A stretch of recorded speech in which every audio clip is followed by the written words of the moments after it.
sarsaparilla. What more can I tell you? Hello. Hi everyone, and welcome back to our YouTube channel. If you are new here, my name is Sasha and this is my daughter Arella, who is 2 years old, and in today's video I'm going to be talking about 10 different controversial parenting topics that I either agree with or disagree with. So if you guys are interested in that, then continue watching. Starting with number 1. This is kissing on the lips. I personally agree with kissing on the lips.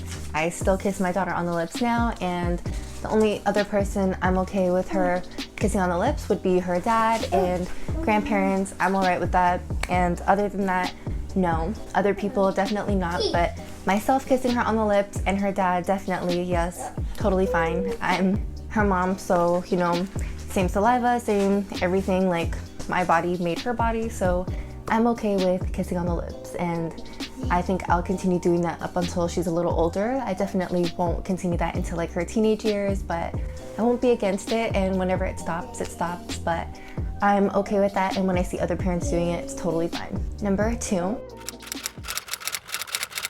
This is co-sleeping. So I definitely still do sleep with my daughter. If you guys follow me on Instagram, or if you watch my videos, you know that, don't draw on the pillow.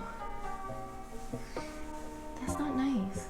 If you guys watch my videos or follow me on Instagram, you know that I do co-sleep with her still, and we've been sleeping together since she was a month old, and I don't plan on stopping this anytime soon. Whenever she goes over to her dad's, I believe she sleeps on her own, but I'm okay with sleeping with her, and I don't plan on stopping this anytime soon either. I'm like okay with the cuddling, and especially since I am a single mom, I will definitely be fine with sharing my bed with her. And honestly, sometimes I'm a little scared to sleep by myself, and I've gotten into such a routine of putting on our white noise and just getting super cozy. So yeah, I also don't plan on getting into a relationship at all anytime, so us co-sleeping, whenever that ends, then it ends. I'm okay with sleeping with her, and I don't have like a set date, and I like the cuddles. I like snuggling with her, waking up together, and yeah, it's more comfortable for me, so I love it. Number 3. This is spanking. So I definitely do not agree with spanking, and I think there are so many different ways that you can parent your child and discipline them in a way that doesn't involve spanking or even yelling. I think it's good to talk to your child, explaining what's wrong, or, you know, addressing the situation in a different way. Sometimes they throw tantrums and stuff, but you just have to cool down, you know, be calm as a parent and address the situation in a different way. So spanking definitely is a no in my books, and I don't agree with other parents who spank their children. I just think there are so many different ways that you can discipline your child, and you don't have to instill fear in them and make them feel like if they do something wrong, they're gonna get hurt. So that definitely shouldn't be something that you are doing to your child, and I don't agree with it. So yeah, spanking is a hard no. Number 4. This is the cry it out method. So I have never really done it with her just because like I can't take that crying sound, and we honestly sleep together, so I still rock her to bed, and I just never really went through that cry it out phase. When she was younger, I wouldn't mind leaving her for a little bit if I was doing something and I had to finish doing that and she was in her crib crying, as long as I knew that she was safe and there was nothing that could harm her. She wouldn't fall out or anything, you know, she was good to go, and I have the monitor. I like being able to see her. So yeah, cry it out method, I didn't do it, but I don't disagree with it. Okay, so we had Arella leave the room, but number 4 was the cry it out method, and I personally have not really done it with her, but I don't disagree with it. I think there are different ways that you can actually get your child to sleep and address it in different ways as well. I haven't done it myself, but other parents who do that, I know it's a very effective way of getting kids to sleep. I've read a lot about it online, and yeah, there's some parents who don't really want to do the sleep training, or it doesn't work for them, and they just jump straight into the cry it out method. And if it works for them, then that's great, because here I am still rocking her to sleep. So I definitely won't knock that, because I'm struggling with sleeping and putting her to bed. So the cry it out method, I would say I agree with it, kind of. half and half. Number 5.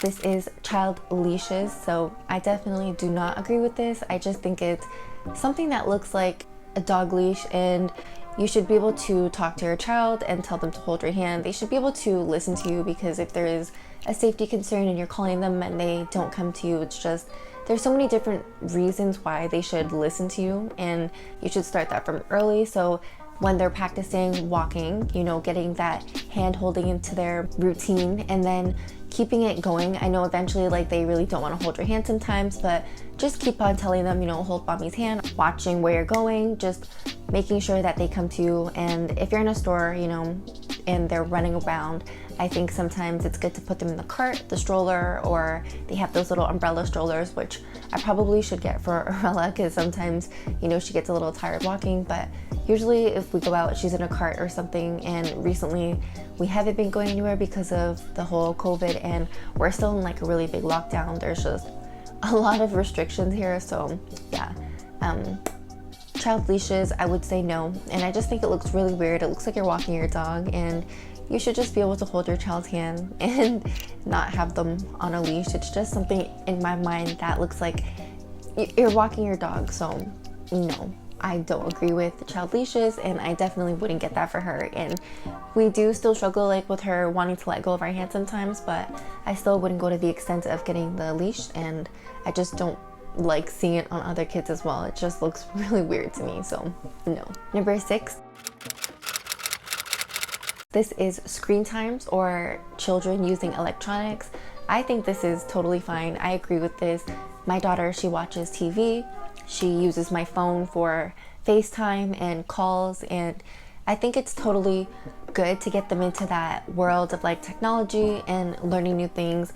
We recently got her a tablet, so when she's in the car, she'll watch a show. And honestly, sometimes like you really need that extra like help that you can get. So putting on a show and getting them to be quiet and just getting what you need to get done. So either doing the dishes or cleaning up a space that you need to, and it's a good distraction for them. There's a lot of different things that they can learn from it. My daughter has learned so much from her shows, and especially when they're in that repetition stage, it's really nice for them to practice like their songs still. And she kind of grew out of that, but she still likes her nursery rhymes and different shows. She learns how to help her friends and sharing. There's just a lot of different things that they learn from their shows. So I definitely agree with screen time, and she watches TV. So yeah. Number 7, pacifier. So I still use this for Arella, and she needs it when she's going to sleep, and sometimes when she just really needs comfort. And you know, like randomly she'll ask for her pacifier, and sometimes I'm like, whatever, just here, take it. I'm okay with her using it, and you know, it's a comfort thing for her, so I'm not gonna take that away. I do want to break it off eventually, but I'm not like super strict on getting her away from it. And she talks a lot. She takes it out when she needs to. If I ask her for it, you know, sometimes it's a struggle to get it from her, but she'll eventually give it up, and she will be talking and doing stuff. So I'm okay with that. And a lot of other babies, for example, breastfed babies, they go to their mom for comfort. So I know eventually, you know, mom needs a break, and pacifiers, it's really good for them to self-soothe. And yeah, I just think it's really great. It's kind of hard if they're dependent on it and they need it all the time, but I agree with it, and I think it's fine. And they do have a lot of orthodontic pacifiers for like the different age groups and stuff, so I really focus on that. Like my daughter, she really only takes one specific brand of pacifiers, and I make sure it's for the 18 to 32 months.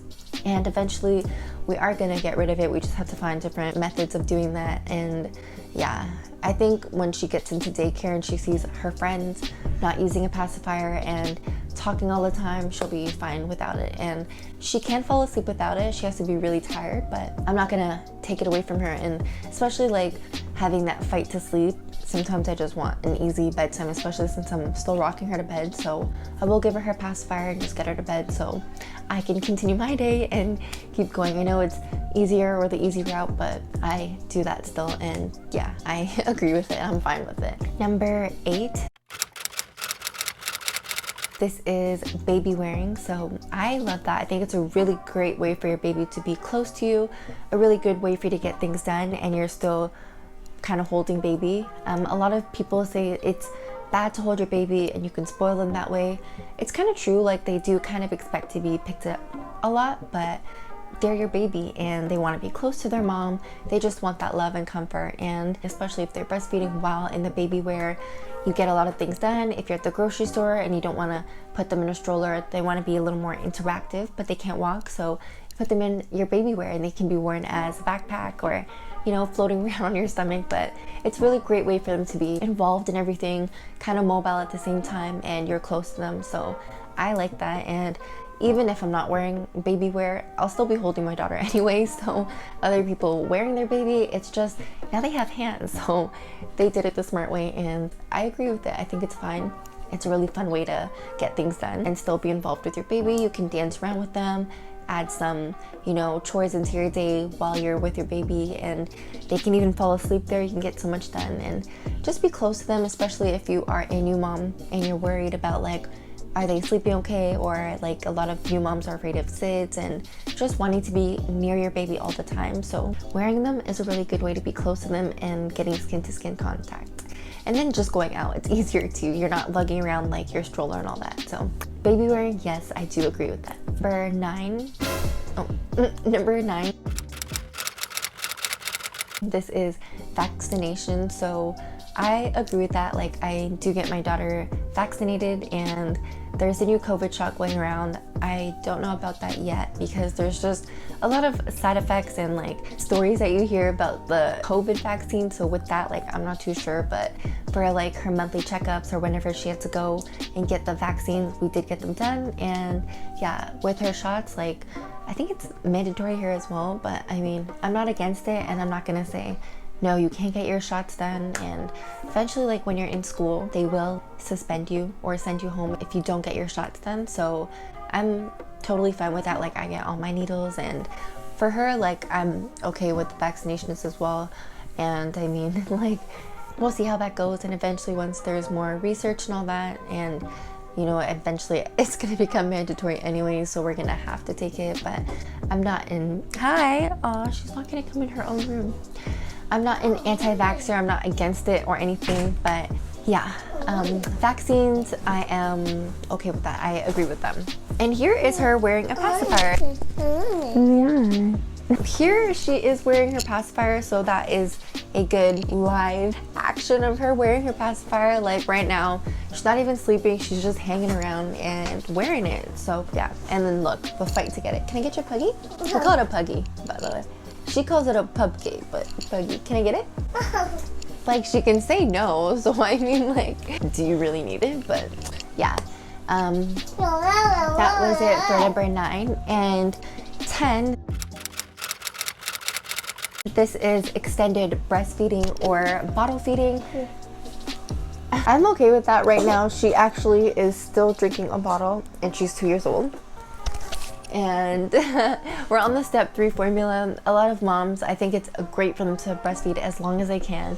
If I was able to breastfeed her this long, I know I would be. And I mean, a lot of people feel weird, like, once your kid is big and they're able to talk and like come over to you and like lift your shirt up and just drink from you. But I mean, it's natural, and like, you're feeding them food. So yeah, and all the benefits that you can get from your milk. So I think that is totally fine. And with her bottle, like, I'm not stuck on taking it away from her. And again, I think when she gets into daycare, like, she'll be done with all these things. When her friends are all playing and not using their pacifiers and not drinking their bottles, she won't want to either.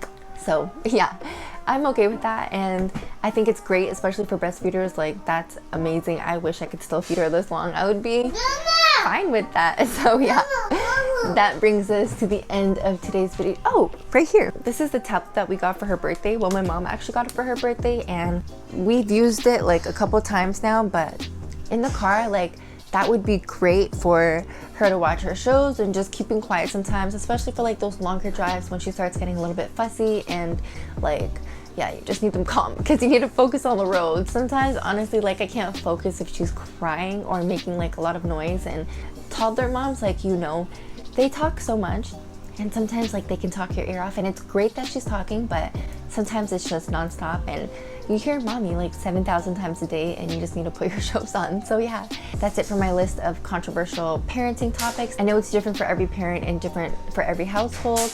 Like for myself, I co-parent, and then I also have my mom who's involved on a daily basis. We live with my mom, so that is why, you know, everything is so different and it just varies based on your household and how your family is set up. And that brings us to the end of today's video. We have someone trying to grab my mic. I hope you guys enjoyed watching. If you haven't already, don't forget to check out our other videos. Like, comment, and subscribe. And we'll see you in the next one. Bye. Say bye. Bye.